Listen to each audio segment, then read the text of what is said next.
ఇప్పుడు మనం అయోధ్య అంతా కూడా తిరుగుతూ ఉన్నాము. రామ మందిర నిర్మాణాన్ని దగ్గరుండి చూసొచ్చాము. ఆ తర్వాత వేరే చోట శిల్పాలను తయారు చేస్తున్నారు, అది కూడా చూసాము. నా ఎదురుగుండా ఒక కట్టడం కనిపిస్తుంది, ఒకసారి చూడండి ఎంత బాగుందో. కట్టడాలన్నీ కూడా చాలా పురాతన కట్టడాలు, నిర్మాణ విలువలు చాలా గొప్పగా ఉన్నాయి. ఇప్పట్లో మనం ఇలాంటి కట్టడాలను ఎక్కడ కూడా చూడం అసలు. ఇది మెయిన్ రోడ్ అన్నమాట అయోధ్యకి. మనం సబ్ లైన్ లో నుంచి మెయిన్ రోడ్ లోకి వచ్చాం ఇప్పుడే. Gautam neuro care, brain stroke, migraine, fits, brain and spine surgeries కి బెస్ట్ న్యూరో సర్జన్. ఇక్కడ కోట కనిపిస్తుంది చూడండి, రామకోట అంటారట దీన్ని. తర్వాత ఇక్కడ అన్ని కూడా వానరాలే ఉన్నాయి. రామునితో పాటు ఆ వానరాలు కూడా అయోధ్యని వదలకుండా ఇక్కడనే ఉన్నాయి అని చెప్పి చెప్తా ఉంటారు. మొత్తం ఇక్కడే ఉన్నాయి వానరాలన్నీ కూడా.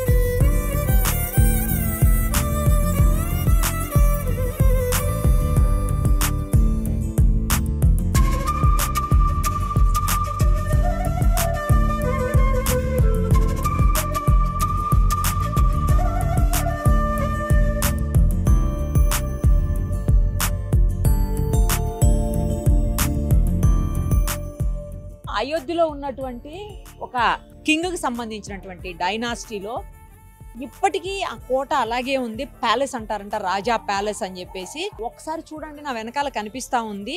ఇది దాదాపు 500 ఏళ్ల నాటి కట్టడం అని చెప్పి చెప్తా ఉన్నారు. ఒక 6-7 కిలోమీటర్లు లోపల వరకు ఉంటుందంట. అది మొత్తం చూడాలంటే 1 డే అంతా కూడా పట్టేస్తుంది అని చెప్పేసి తెలుస్తుంది, చెప్తా ఉన్నారు ఇక్కడ ఉన్న వాళ్ళు. నెక్స్ట్ ఇంకోటి ఏంటంటే, ఆయన కింగ్ అంటే కింగ్ సన్ అట్లా వస్తారు కదా డైనాసిటీలో, ఆయన ఇప్పటికీ ఇక్కడనే ఉన్నారంట, లోపలే ఉన్నారు అని చెప్పేసి చెప్తా ఉన్నారు. ఆయన పేరే భీమలేంద్ర మోహన్ ప్రతాప్ మిశ్రా అంట. మిశ్రా డైనాసిటీలో ఎల్డెస్ట్ సన్, అంటే ఆ డైనాసిటీలో లాస్ట్ పర్సన్ కి ఎల్డెస్ట్ సన్ అని చెప్తా ఉన్నారు. ఇంకోటి ఏంటంటే, ఇక్కడ ఏదైతే రామ్ జన్మభూమి నిర్మాణం జరుగుతోందో ఆ ట్రస్ట్ కి సంబంధించిన మెంబర్ గా కూడా ఉన్నారు. ఇది మొత్తం హిస్టరీలోనే అయోధ్య అనేది చాలా ఓల్డెస్ట్ హిస్టరీ ఉన్నటువంటి ప్లేస్. ఈ అయోధ్య ఫ్యామిలీ మొత్తం కూడా చాలా యునిక్ గా కనెక్ట్ అయి ఉంది సౌత్ కొరియాలో ఉన్నటువంటి రాయల్ ఫ్యామిలీకి అని చెప్తా ఉన్నారు. లోపలంతా కూడా కొన్ని ఏళ్ల తరబడి ఉన్నటువంటి కట్టడాలు, వెహికల్స్. భీమలేంద్ర మిశ్రా ఎవరైతే ఉన్నారో, ప్రతాప్ మిశ్రా గారు, ఆయన తండ్రి తాతలు అలా పరిపాలించినటువంటి కోట కట్టడం అని చెప్తున్నారు.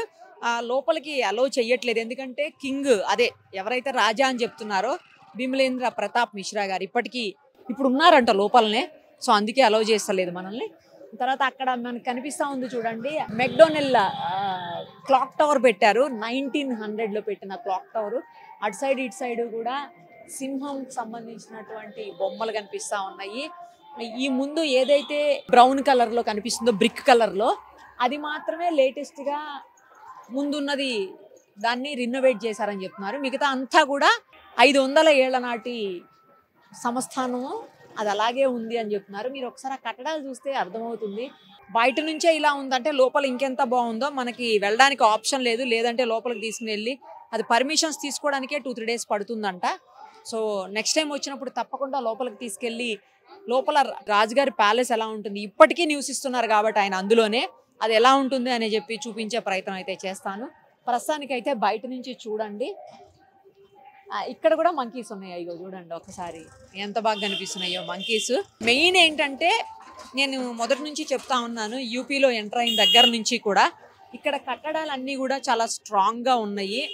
అంటే అయోధ్య ముఖ్యంగా చాలా రకాలైనటువంటి కట్టడాలు, టెంపుల్స్ అన్నీ కూడా చాలా అంటే చాలా స్ట్రాంగ్గా ఉన్నాయి. ఎన్నో ఏళ్ల నాడు కట్టినటువంటి కట్టడాలు కూడా ఇప్పటికీ స్టిల్ అలాగే ఉన్నాయి అంటే నిజంగా బాగా అనిపిస్తోంది.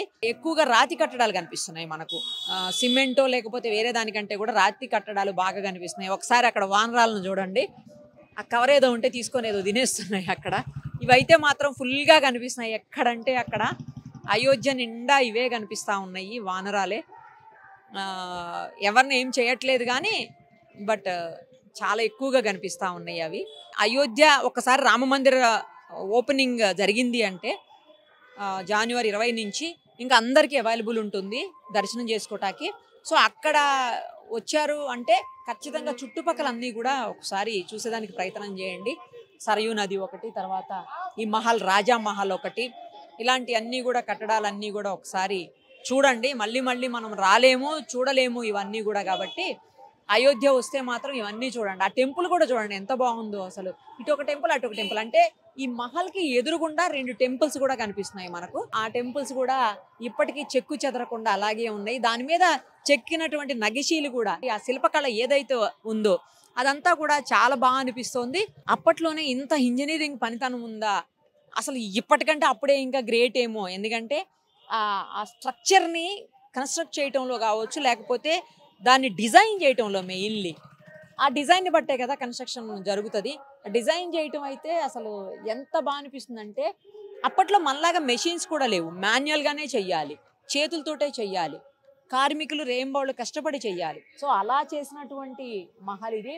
ప్రతి ఇంచులో కూడా, ప్రతి పార్ట్లో, ప్రతి ఇంచులో కూడా మనకి ఆ కళా నైపుణ్యం అనేది కనిపిస్తూ ఉంది.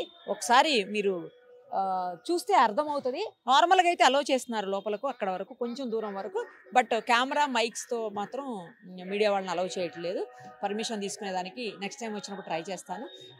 ఇప్పుడైతే ఉన్నదాన్ని చూడండి, ఒక్కసారి వచ్చినప్పుడు మాత్రం విజిట్ చేయండి.